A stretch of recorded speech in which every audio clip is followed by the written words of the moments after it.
ओम नमो भगवते वासुदेवाय नमः। नमस्कार दोस्तों, आप सभी का मेरे YouTube चैनल मायरा बॉयज़ में हार्दिक स्वागत है। आज की इस वीडियो में हम आपको बृहस्पतिवार व्रत कथा सुनाएंगे। कथा सुनने से पहले आप सभी से मेरा अनुरोध है, कमेंट बॉक्स में जय बृहस्पति देव जरूर लिखें। बोलो विष्णु भगवान की जय, वीर भगवान की जय। भारतवर्ष में एक प्रतापी और दानी राजा राज्य करता था। वह नित्य गरीबों और ब्राह्मणों की सहायता करता था। यह बात उसकी रानी को अच्छी नहीं लगती थी। वह ना ही गरीबों को दान देती, ना ही भगवान का पूजन करती थी और राजा को भी दान देने से मना किया करती थी। एक दिन राजा शिकार खेलने वन को गए हुए थे तो रानी महल में अकेली थी। उसी समय बृहस्पति देव साधु वेश में राजा के महल में भिक्षा के लिए गए और भिक्षा मांगी। रानी ने भिक्षा देने से इनकार किया और कहा, हे साधु महाराज, मैं तो दान पुण्य से तंग आ गई हूँ। मेरा पति सारा धन लुटाते रहते हैं। मेरी इच्छा है कि हमारा धन नष्ट हो जाए और फिर न रहेगा बांस, न बजेगी बांसुरी। साधु ने कहा, देवी तुम तो बड़ी विचित्र हो। धन संतान तो सभी चाहते हैं, पुत्र और लक्ष्मी तो पापी के घर भी होनी चाहिए। यदि तुम्हारे पास अधिक धन है तो भूखों को भोजन दो, प्यासों के लिए प्याऊ बनवाओ, मुसाफिरों के लिए धर्मशालाएं खुलवाओ। जो निर्धन अपनी कुंवारी कन्याओं का विवाह नहीं कर सकते, उनका विवाह करा दो। ऐसे और कई काम हैं जिनके करने से तुम्हारा यश लोक परलोक में फैलेगा। परंतु रानी पर उपदेश का कोई प्रभाव न पड़ा। वह बोली, महाराज आप मुझे कुछ न समझाएं। मैं ऐसा धन नहीं चाहती जो हर जगह बांटती फिरूं। साधु ने उत्तर दिया, यदि तुम्हारी ऐसी इच्छा है तो तथास्तु। तुम ऐसा करना कि बृहस्पतिवार को घर लीपकर पीली मिट्टी से अपना सिर धोकर स्नान करना, भट्टी चढ़ाकर कपड़े धोना। ऐसा करने से तुम्हारा सारा धन नष्ट हो जाएगा। इतना कहकर वह साधु महाराज वहाँ से अलोप हो गए। साधु के अनुसार कई बातों को पूरा करते हुए रानी को केवल 3 बृहस्पतिवार ही बीते थे कि उसकी समस्त धन संपत्ति नष्ट हो गई। भोजन के लिए राजा का परिवार तरसने लगा। तब एक दिन राजा ने रानी से बोला कि हे रानी, तुम यहीं रहो, मैं दूसरे देश को जाता हूँ, क्योंकि यहाँ पर सभी लोग मुझे जानते हैं, इसलिए मैं कोई छोटा कार्य नहीं कर सकता। ऐसा कहकर राजा परदेश चला गया। वहाँ वह जंगल से लकड़ी काट कर लाता और शहर में बेचता। इस तरह वह अपना जीवन व्यतीत करने लगा। इधर राजा के परदेश जाते ही रानी और दासी दुखी रहने लगी। एक बार जब रानी और दासी को 7 दिन तक बिना भोजन के रहना पड़ा तो रानी ने अपनी दासी से कहा, हे दासी, पास ही के नगर में मेरी बहन रहती है, वह बड़ी धनवान है, तो उसके पास जा और कुछ ले आ ताकि थोड़ी बहुत गुजर बसर हो जाए। दासी रानी की बहन के पास गई। उस दिन गुरुवार था और रानी की बहन उस समय बृहस्पतिवार के व्रत की कथा सुन रही थी। दासी ने रानी की बहन को अपनी रानी का संदेश दे दिया, लेकिन रानी की बड़ी बहन ने कोई उत्तर नहीं दिया। जब दासी को रानी की बहन से कोई उत्तर नहीं मिला तो वह बहुत दुखी हुई और क्रोध भी आया। दासी ने वापस आकर रानी को सारी बात बता दी। सुनकर रानी ने अपने भाग्य को कोसा। उधर रानी की बहन ने सोचा कि मेरी बहन की दासी आई थी, परंतु मैं उससे नहीं बोली, इससे वह बहुत दुखी हुई होगी। कथा सुनकर और पूजन समाप्त करके वह अपनी बहन के घर आई और कहने लगी, हे बहन, मैं बृहस्पतिवार का व्रत कर रही थी। तुम्हारी दासी मेरे घर आई थी, परंतु जब तक कथा होती है तब तक ना तो उठते हैं और ना ही बोलते हैं, इसलिए मैं नहीं बोली। कहो दासी क्यों गई थी? रानी बोली, बहन तुमसे क्या छिपाऊं, हमारे घर में खाने तक को अनाज नहीं था। ऐसा कहते कहते रानी की आंखें भर आईं। उसने दासी समेत पिछले 7 दिनों से भूखे रहने तक की बात अपनी बहन को विस्तार पूर्वक सुना दी। रानी की बहन बोली, देखो बहन, भगवान बृहस्पति देव सबकी मनोकामना पूर्ण करते हैं। देखो, शायद तुम्हारे घर में अनाज रखा हो। पहले तो रानी को विश्वास नहीं हुआ, पर बहन के आग्रह करने पर उसने अपनी दासी को अंदर भेजा तो उसे सचमुच अनाज से भरा एक घड़ा मिल गया। यह देखकर दासी को बड़ी हैरानी हुई। दासी रानी से कहने लगी, हे रानी, जब हमको भोजन नहीं मिलता तो हम व्रत ही तो करते हैं, इसलिए क्यों ना इनसे व्रत और कथा की विधि पूछ ली जाए ताकि हम भी व्रत कर सकें। तब रानी ने अपनी बहन से बृहस्पतिवार का व्रत करने के बारे में पूछा।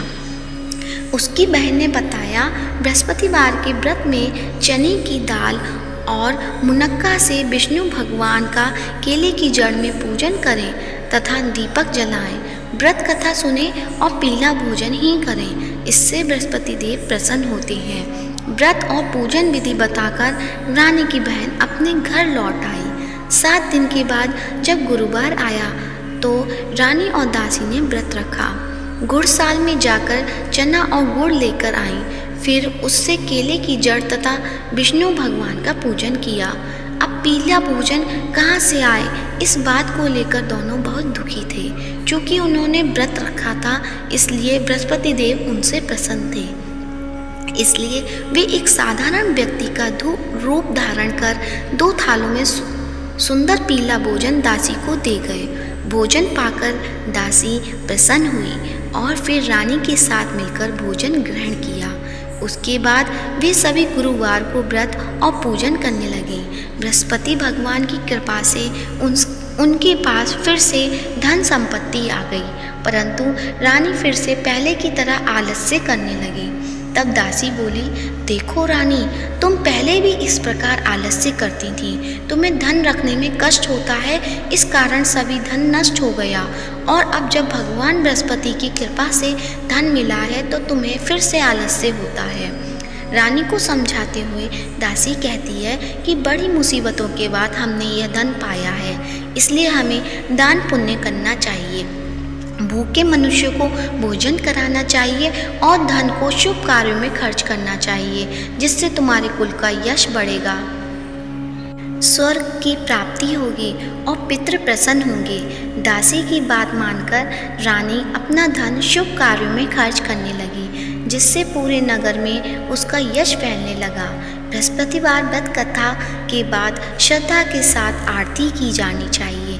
इसके बाद प्रसाद बांटकर उसे ग्रहण करना चाहिए। एक दिन राजा दुखी होकर जंगल में एक पेड़ के नीचे आसन जमाकर बैठ गया। वह अपनी दशा को याद करके व्याकुल होने लगा। बृहस्पतिवार का दिन था। एकाएक उसने देखा कि निर्जन वन में एक साधु प्रकट हुए। वह साधु वेश में स्वयं बृहस्पति देवता थे। लकड़हारे के सामने आकर बोले, हे लकड़हारे, इस सुनसान जंगल में तू चिंता मग्न क्यों बैठा है? लकड़हारे ने दोनों हाथ जोड़कर प्रणाम किया और उत्तर दिया, महात्मा जी, आप सब कुछ जानते हैं, मैं क्या कहूँ? यह कहकर रोने लगा और साधु को अपनी आत्मकथा सुनाई। महात्मा जी ने कहा, तुम्हारी स्त्री ने बृहस्पति के दिन बृहस्पति भगवान का निरादर किया है, जिसके कारण रुष्ट होकर उन्होंने तुम्हारी यह दशा कर दी। अब तुम चिंता को दूर करके मेरे कहने पर चलो, तुम्हारे सब कष्ट दूर हो जाएंगे और भगवान पहले से भी अधिक संपत्ति देंगे। तुम बृहस्पतिवार के दिन कथा किया करो। 2 पैसे के चने मुनक्का लाकर उसका प्रसाद बनाओ और शुद्ध जल से लोटे में शक्कर मिलाकर अमृत तैयार करो। कथा के पश्चात अपने सारे परिवार और सुनने वाले प्रेमियों में अमृत व प्रसाद बांटकर आप भी ग्रहण करो। ऐसा करने से भगवान तुम्हारी सब मनोकामनाएं पूरी करेंगे। साधु के ऐसे वचन सुनकर लकड़हारा बोला, हे प्रभु, मुझे लकड़ी बेचकर इतना पैसा नहीं मिलता जिससे भोजन के उपरांत कुछ बचा सकूं।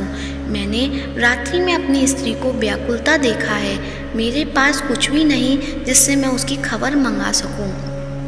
साधु ने कहा, हे लकड़हारे, तुम किसी बात की चिंता मत करो। बृहस्पति के दिन तुम रोजाना की तरह लकड़ियां लेकर शहर को जाओ। तुमको रोज से दुगना धन प्राप्त होगा, जिससे तुम भली भांति भोजन कर लोगे तथा बृहस्पति देव की पूजा का सामान भी आ जाएगा। इतना कहकर साधु अंतर ध्यान हो गए। धीरे धीरे समय बीतता होने पर भी फिर वही बृहस्पतिवार का दिन आया। लकड़हारा जंगल से लकड़ी काटकर किसी शहर में बेचने गया। उसे उस दिन और दिन से भी अधिक पैसा मिला। राजा ने चना गुड़ आदि लाकर गुरुवार का व्रत किया। उस दिन से उसके सभी क्लेश दूर हुए। परंतु जब दोबारा गुरुवार का दिन आया तो बृहस्पतिवार का व्रत करना भूल गया। इस कारण बृहस्पति भगवान नाराज हो गए। उस दिन उस नगर के राजा ने विशाल यज्ञ का आयोजन किया तथा शहर में यह घोषणा करा दी कि कोई भी मनुष्य अपने घर में भोजन न बनावे, न आग जलावे। समस्त जनता मेरे यहाँ भोजन करने आवे। इस आज्ञा को जो न मानेगा उसे फांसी की सजा दी जाएगी। इस तरह की घोषणा संपूर्ण नगर में करवा दी। राजा की आज्ञा अनुसार शहर के सभी लोग भोजन करने गए, लेकिन लकड़हारा कुछ देर से पहुंचा। इसलिए राजा उसको अपने साथ घर लिवा ले गए और ले जाकर भोजन करा रहे थे तो रानी की दृष्टि उस खूंटी पर पड़ी जिस पर उसका हार लटका हुआ था।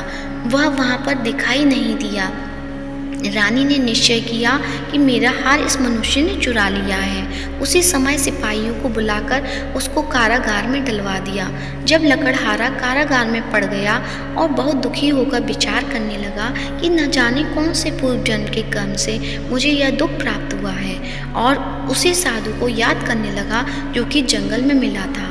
उसी समय तत्काल बृहस्पति देव साधु के रूप में प्रकट हुए और उसकी दशा को देखकर कहने लगे, अरे मूर्ख, तूने बृहस्पति देव की कथा नहीं करी, इस कारण मुझे दुख प्राप्त हुआ है। अब चिंता मत कर।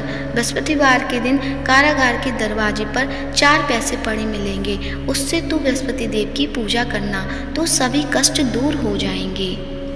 बृहस्पति के दिन उसे 4 पैसे मिले। लकड़हारे ने कथा कही। उसी रात्रि को बृहस्पति देव ने उस नगर के राजा को स्वप्न में कहा, हे राजा, तुमने जिस आदमी को कारागार में बंद कर दिया गया है वह निर्दोष है, वह राजा है, उसे छोड़ देना। रानी का हार उसी खूंटी पर लटका है। अगर तू ऐसा नहीं करेगा तो मैं तेरे राज्य को नष्ट कर दूंगा। इस तरह रात्रि के स्वप्न को देखकर राजा प्रातःकाल उठा और खूंटी पर हार देखकर लकड़हारे को बुलाकर क्षमा मांगी और लकड़हारे को योग्य सुंदर वस्त्र आभूषण देकर विदा कर दिया। बृहस्पति देव की आज्ञा अनुसार लकड़हारा अपने नगर को चल दिया। राजा जब अपने नगर के निकट पहुंचा तो उसे बड़ा आश्चर्य हुआ। नगर में पहले से भी अधिक बाग, तालाब, कुएं, बहुत सी धर्मशाला, मंदिर आदि बन गई हैं। राजा ने पूछा, यह किसका बाग और धर्मशाला है? तब नगर के सब लोग कहने लगे, यह सब रानी और दासी का है। उन्हें आश्चर्य हुआ और गुस्सा भी आया।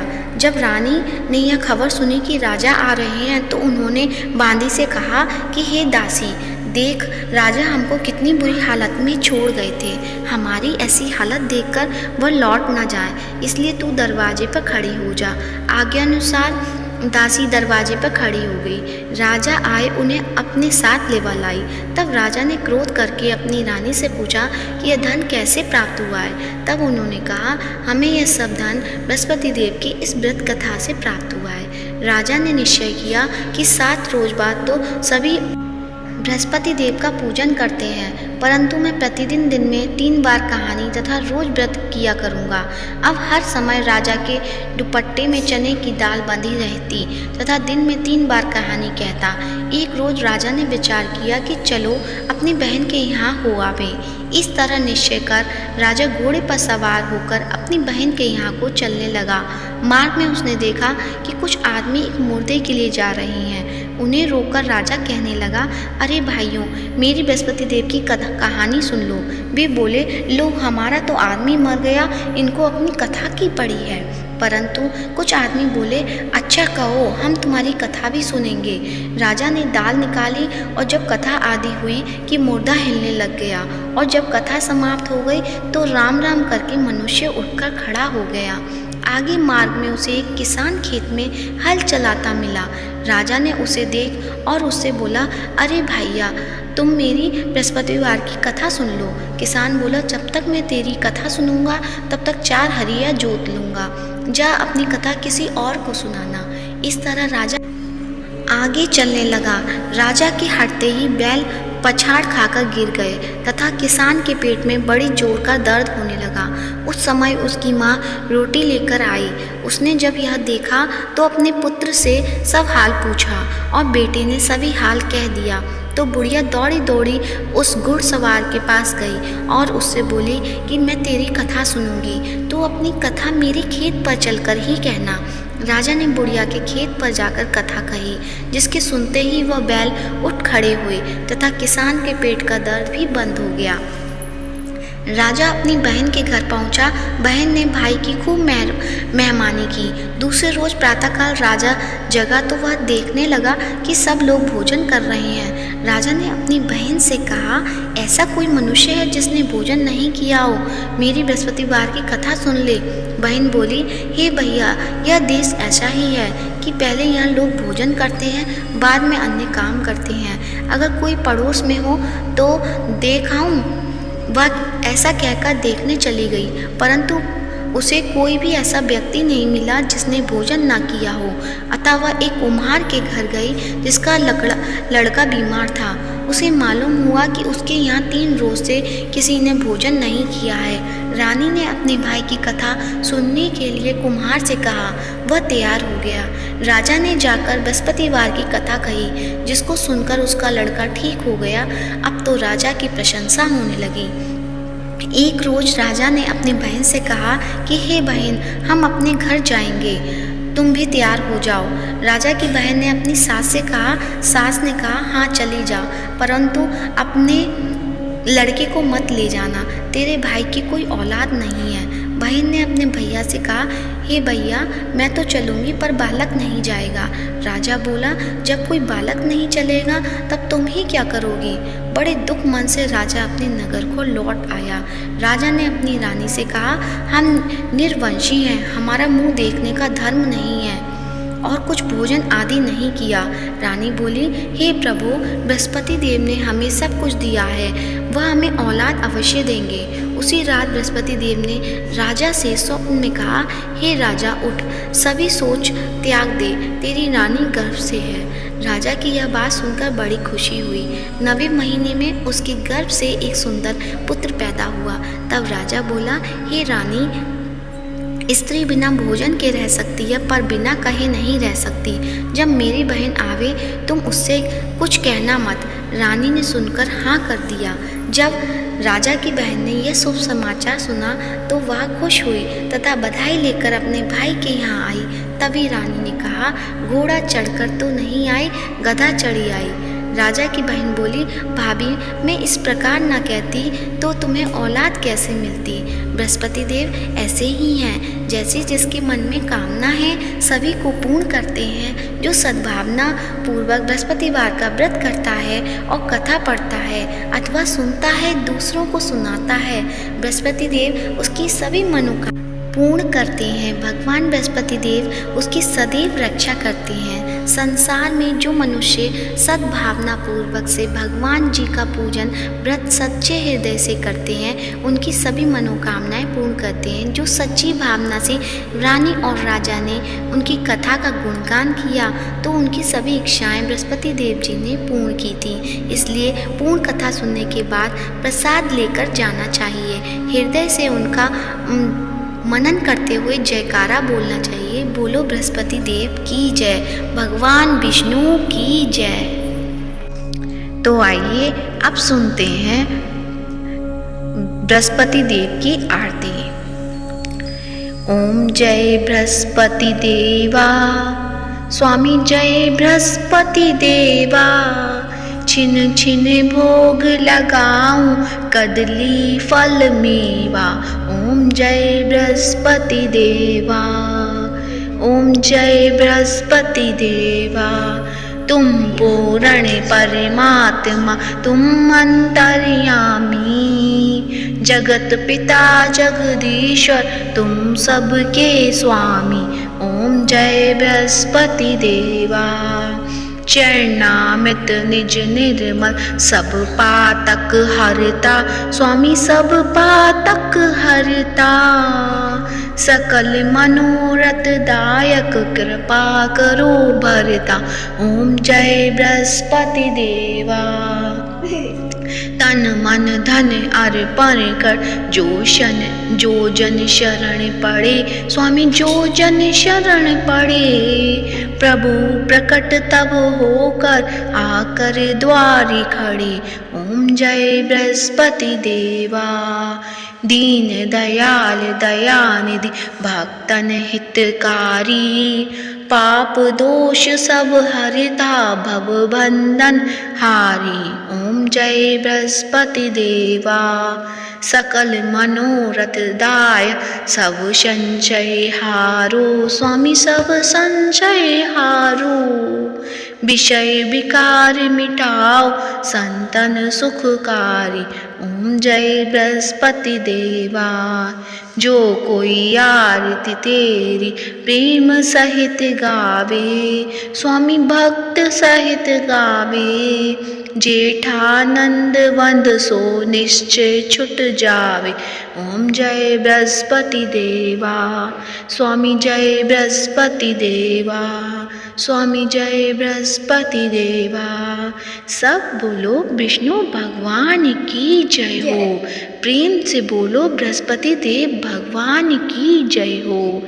यदि आज की वीडियो पसंद आई हो तो वीडियो को लाइक करें, शेयर करें, कमेंट करें और कमेंट बॉक्स में विष्णु भगवान की जय हो या जगत के पालनहार की जय हो अवश्य लिखें। और साथ ही मायरा बॉयज़ चैनल को सब्सक्राइब करें और हमारे चैनल पर मार्गशीर्ष महात्म के अध्याय भी प्रस्तुत किए जा रहे हैं, उन्हें भी प्रेम पूर्वक ध्यान पूर्वक अवश्य सुनें। धन्यवाद।